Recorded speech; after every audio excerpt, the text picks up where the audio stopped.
Aku nggak sengaja sih lihat ada postingan Amang mengundang tokoh-tokoh katanya ya, pemuka STM, Marga, baru apa namanya nih, Punguan ya, betul itu Mang?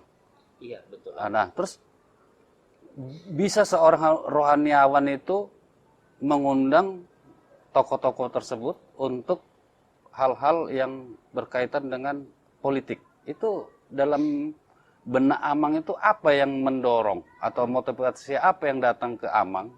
Apakah Amang sebelumnya nggak punya pandangan ini akan menjadi polemik di sesama orang kita Batak gitu? Eh, dalam benak saya, Amang, itu adalah tugas panggilan gereja. Kebetulan dalam tahun ini kami menyebutnya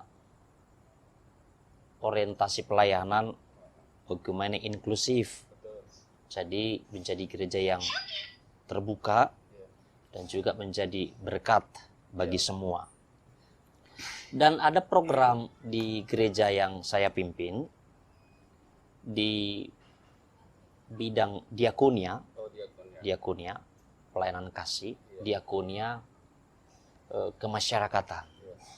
Dan salah satu dari program diakonia kemasyarakatan itu memfasilitasi tokoh-tokoh, pemimpin-pemimpin, juga warga sekitar, tidak hanya warga gereja, untuk membicarakan hal-hal yang terjadi di tengah-tengah masyarakat untuk bersama-sama dicarikan solusinya.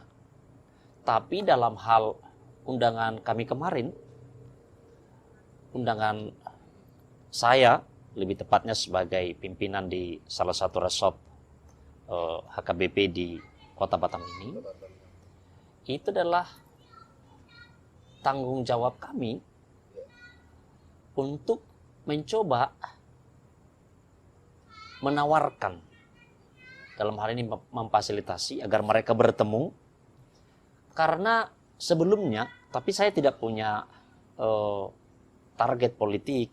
Target saya bagaimana orang Batak yang adalah mayoritas jemaat kami bersatu.